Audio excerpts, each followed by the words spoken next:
Guys, welcome to today's video. Today we are doing a day in the life of my 5-year-old son. He is technically in pre-K, and so I'm going to show you kind of like his school day, the curriculum we use, and some other fun activities. I do want to say thank you to Geeker for sponsoring today's video. I have talked about Geeker before. We have used some of their games, some of their like game systems previously, and they just sent me their newest release, which is a tic-tac-toe game, and I can't wait. Tic-tac-toe is something that I think most every single kid plays all the time, but Geeker took it to the next level.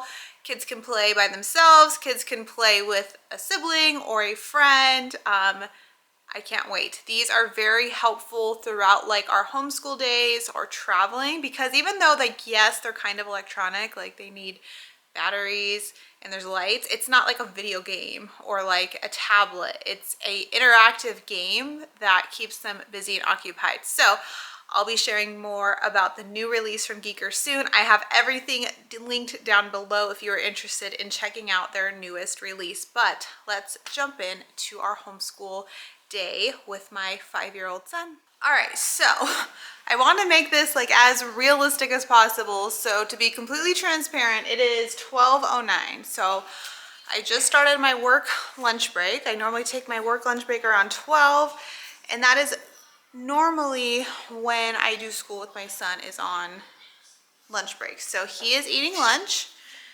He is eating hot dogs and blackberries. So I just made that for him, and then we're gonna go upstairs and get his school done, which normally I can complete in my lunch break. If for whatever reason he's not in the right mood to do school during my lunch break, if my lunch break is not, I need to do something else on my lunch break or whatever the case may be, then I'll normally do school with him when I'm done working for the day. But that's just the easiest way I can explain it. I always get questions because I have older kids. What does my son do when his older sisters are doing school? Nico, what do you do when your sissies are doing school? So he does not bug them. He has grown up with them doing school, and so he just knows like when they're doing school not to bug them. He's very good at like occupying himself. He has a full room of toys that he plays with. My husband is normally home in the mornings. He's not home this morning because he had to go do something for work this morning, but my husband is normally here too. So it's not like, you know, my 5-year-old's just running around. I mean, most of the time he is just running around doing whatever, but you know, there are, I think, just like teaching them, like, first of all, I don't always have to entertain you. Your siblings don't always have to entertain you. How can you keep yourself busy and occupied with, and like, I'm not gonna sit here and say he doesn't have screen time. He watches TV, he plays video games, but there's also monitoring with that. He knows most of the time video games are not allowed unless school has been done, or there's times where it's like, we're not playing video games this week, we're taking a break this week. So just having those things, and I will show you a couple of things like he plays with that keeps him busy and stuff like that. So I'm gonna let him finish his lunch, and then we're gonna start his. I just wanted to give you guys kind of a sneak peek, not a sneak peek, just like an example of what I'm talking about, like what my son does. His room is a mess, but this is what keeps him busy. So like he loves like little toys, so like even these, like he organizes them and puts them in things. He has like, he's been playing with his toys, so he like builds these like little houses for like all his like little characters. He has like all these like Lego. He has like a whole Lego table that he builds on. He has like all these like little things, all these little characters. As far as like what does my son do? I mean, he just, I don't know, he just keeps himself busy. Now, there are things like that Geeker tic-tac-toe game that if if he starts getting bored, like if there's a week where he's like not interested in playing with his toys, because it happens, like this week he's really into playing with his toys, next week maybe he's not, or maybe next week he's really into Play-Doh. It's having like I don't want to say like a stockpile, but kind of like a special bucket where, okay, where you can pull something out that's new and gonna keep them entertained. So like I said, like the Play-Doh bucket isn't always out. I kind of let him play with it until like the Play-Doh gets mixed up, they start drying out, and then I take it away. And then in like a month or two, I'll buy new Play-Doh and like replace it. And so kind of having some like fun things that are not the day-to-day, like rotating through, does help a lot with little ones. And then yeah, he already saw the tic-tac-toe toy, and so I know they're really excited to play that. So we're gonna get back to school, but I just wanted to kind of show you. Okay, I figured this is gonna be safer to show you guys first before my kids get them. As soon as I give these to my kids, I'm not gonna be able to stop and explain them. But let's open them really quick. So Geeker sent me two. I'm really excited because that means like two of my kids can be playing against each other and one can be playing solo. We're going on a family trip in a month, and we will have around 6 kids total, and we're totally bringing these, and I know adults will also be playing them. So this is the newest release from Geeker Toys. This is the tic-tac-toe bolts, and in here there are 3 different games. There is the infinite tic-tac-toe, there is the cover-up tic-tac-toe, and memory flash. And so let's open this up. So again, this is like the perfect travel because look how like it fits in my hand. This is so easy to throw in a bag. Tic-tac-toe, and then it opens up and there's all the pieces you need. Here's where you would replace the batteries, but it's that simple. Your instructor's guide, you do need to go through this because again, there's different games, and the design of like the games we've had previously, it's so simple, but you need to know what you're doing in the settings to make sure you're playing the right game. I can already tell you that right here is the way you switch the different games. And that is all. So I'm going to get some batteries and we're going to get this game started with my kiddos. Another very realistic thing is normally my son and I do his school in my room, because normally at the time frame we're doing school, his sisters are still doing school too. So if I'm trying to do his school, it's very easy for him to distract his sisters or for him to be distracted by them and kind of what's going on. So for him, it's very easy, or it's much easier for us to just be one-on-one. So sometimes just sitting on the floor of my bedroom and doing his school, that's the easiest thing, and that's what we did yesterday. So all his school stuff's in here, so that's what we're doing today. I'll show you kind of some of his, like how I have his setup that makes it kind of easy to just pick up and go. This little tray, I think I got this one at Target or Michael's. They both sell them. I have one from Target, one from Michael's. They're exactly the same thing. And this is like, I carry this around when he does school because it has all of his crayons. It has some of these like dot markers. It has glue and scissors. It has like one of these like little letter games we play, his pencils, and dry erase markers. So it is just much easier having this. I know everything that's in here. I know we have all the supplies, because if we have to stop and go get supplies and stuff, it's gonna be a problem. Are you ready? All right, hold on one second. I'm just showing them all the school stuff you do, okay? This was what he did yesterday. This was from his Good and the Beautiful math, kindergarten math. He like had to I cut them out, but then he had to like paste them in the right order and color and then do a couple of math problems. That is what he did yesterday. What? What? What do you want to ask? Are you going to say anything? You want to play that later? No. Yeah, okay. No. We can play that today for school. All right, so we have about, okay, we have about 4 main things that he uses for school. And so I normally just lay all 4 things out and he tells me which one we're going to do first. And so that has worked better. He just knows we're going to do all 4 things, but you can tell us which one you're doing first. I hope that makes sense, because I've shared before, you know, if I just had like a stack of things and I was like, okay, we're going to do this and then this and then this, he would be like, well, you know, when is this going to end? So him knowing everything that we need to get through and then going through it works much better. So his math, he's actually working through the Good and the Beautiful Math K. So this is what we do for math. We have his Bob's Book workbook. This is kind of like language arts and handwriting practice. So he really enjoys this. We actually, because it matches up with the Bob books you're reading. So the Bob books he's reading are like midway through this. We actually went back though and started completing some of the beginner lessons, even though he's not reading those Bob books. Those are like the like very beginning alphabet books. So we're just kind of going through and like recovering some of those letters. And then, are you okay? And then he's almost done with his kindergarten prep. This is kind of the Good and Beautifuls in between pre-K or preschool and kindergarten. This is like their pre-K. It's like 30 lessons. It has a mixture of language arts and math in there. And then his science from Sunlight, his kindergarten science units that we're working on. Nico, which one of these is your favorite? Math? Yeah, math and science I would say are his top favorite. Not reading books is what he just said.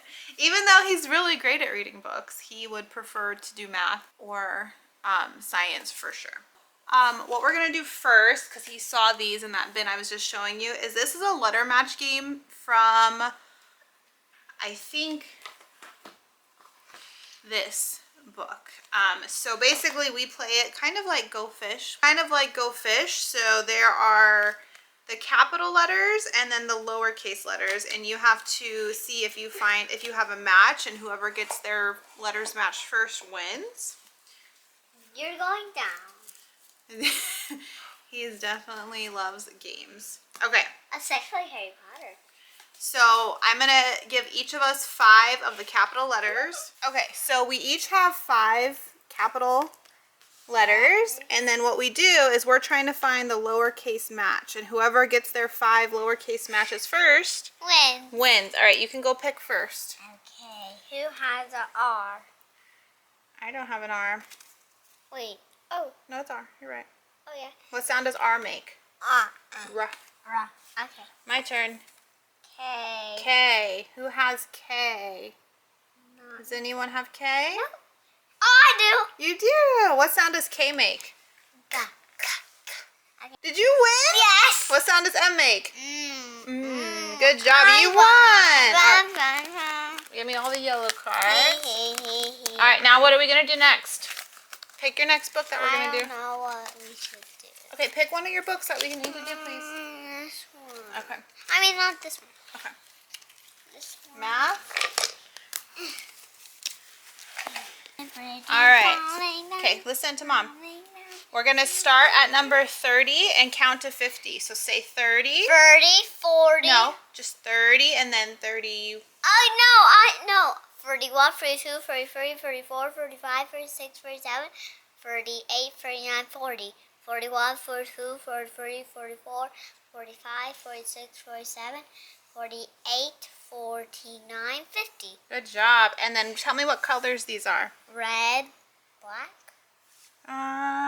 Brown maybe. brown, white, blue, pink. Good job. Do you know Mom's phone number? Nope. I don't know it. Yes, you do. Tell me my phone number. 702. In each group below, 10 items are circled. Trace the number that shows how many items are all together. So see this box? There's 10 that are circled, and then how many more are there? 2. So how many all together? 2. Well, no, there's 10 plus 2. 12. Yeah, so can you trace 12? Start at the green dot and go down. All right, so what is this word? Point to it and say it. On. Okay. X makes k. Oh. Ox. Ox. Add. Add. Us. Us. Up. X. Y. Yeah. Z. Z. Good job. Get a crayon or a pencil.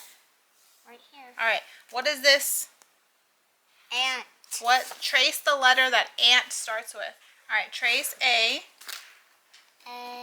Because ant starts with A. Oh, he's staring at the crayon. All right.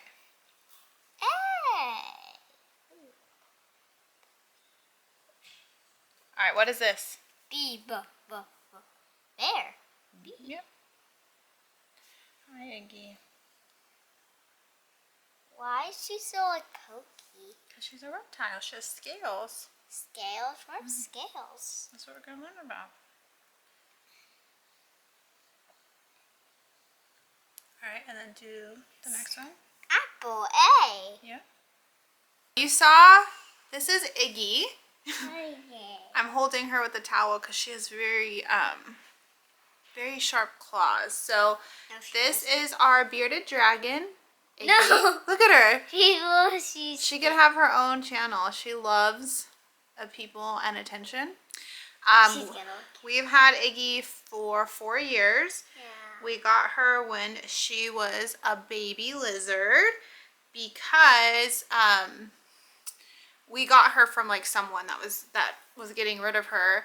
They saved her from a pet store. So when bearded dragons have babies, there are some dragons that are weaker than the others, so they don't eat as much food, and the other dragons will attack them. And so they attacked her and bit off her tail. And so normally pet stores they just throw them away. They're just not going to live or anything. But the people that rescued her, I think they were moving or something, and at that point in time was when I just found out my oldest daughter, Emma, is very allergic to most animals. And at that time, we had just had to get rid of our pet cats because Emma is like deathly allergic to cats. And so, you know, she was very sad because that was her pet cat. And so I was researching like what types of animals are allergy friendly. And bearded dragons are one of them. And it's like they're so easy to take care of.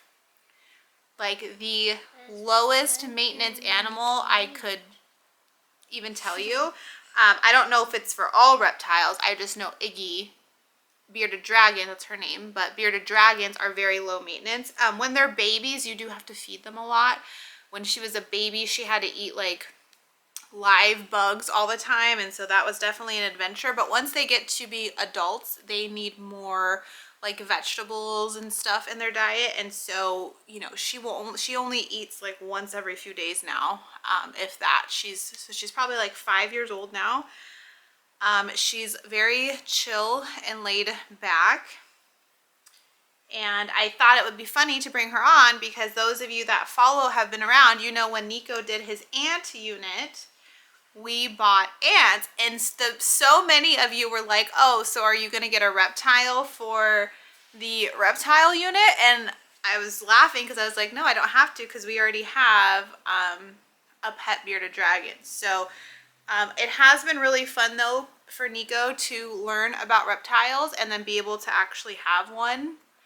I'm not recommending you just buy an animal for every unit study, but you know, if it's doable, and if you're looking for a pet that kids can take care of and they're very low maintenance, a bearded dragon is definitely my recommendation for that. If you want to know more, I could always share more, but she's like the best calmest little pet ever. All right, so do you want to tell them what you learned about reptiles so far? No. What is on her skin? Why is her skin pokey? Scales. She has scales on her. And what is her blood like? Why does she need the heat lamp in her cage?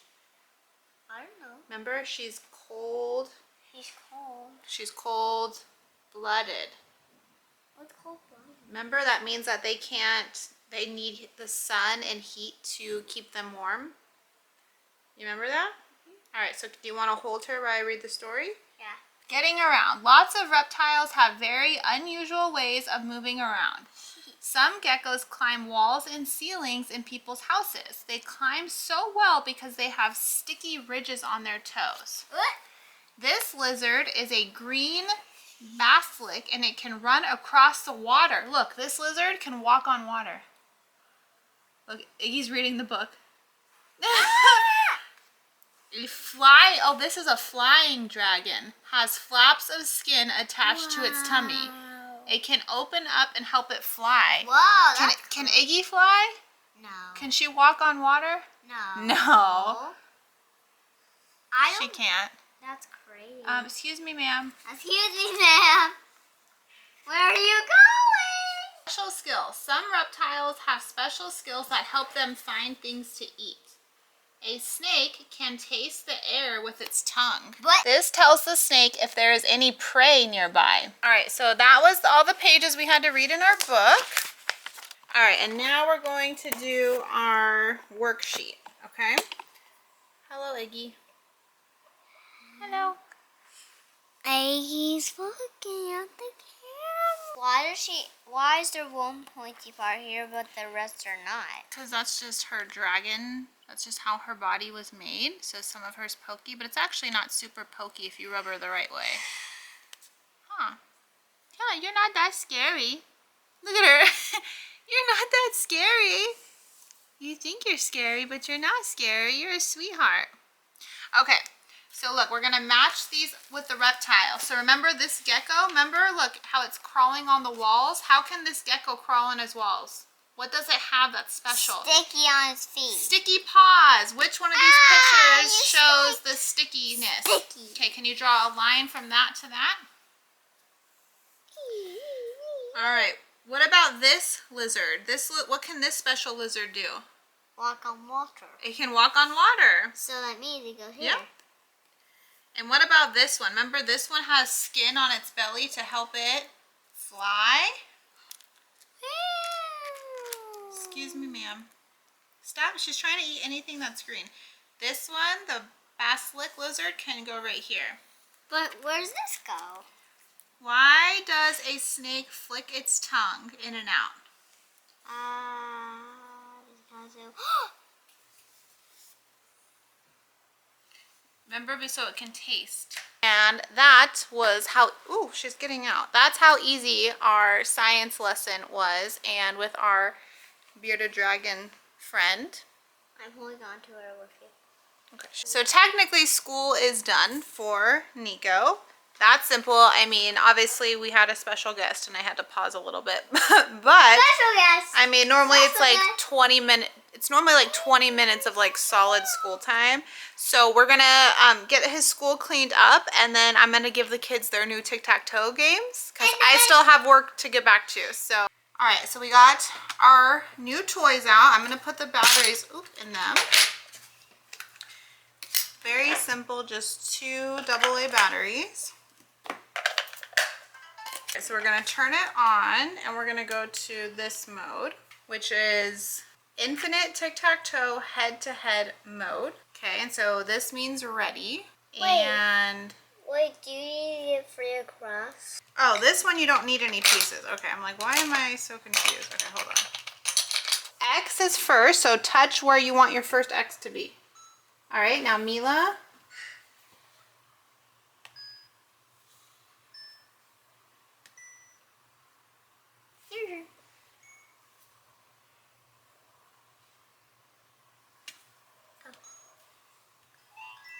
Aww. All right, so I'm gonna flip around this side. Let's play again. The kids had so much fun playing this game. So as you can see, there's just that normal tic-tac-toe mode. But what's really cool is there can't be like a draw because it will start removing spaces if like no one can win. And so it's called infinite tic-tac-toe because you really keep playing until someone wins. So that mode is really fun. And then I switched it up and kind of let them play on their own. So, I mean, this is perfect if you don't have a sibling or siblings that don't want to play together, they can play independently. There's like this memory matching game that was really fun. And then there's one more game that I'll show you too. Okay, and then the last game is basically like physical tic-tac-toe, where it gave you all these pieces, but you can actually cover up other people's things. So like if somebody puts a little O down, you have a bigger X you can cover it up with. So that's all that this one is. You assemble the grid and play colors. So you guys want to play that? Orange. So you put your smallest piece down. Hey. And remember, you can cover up people's pieces. Oh. So if you want to cover up one of Mila's, you use one of these medium ones. And that's how you win. All right, let's play again. So take your pieces back. Do you understand, Mila, how to play? Yeah. Okay. Okay. I start first.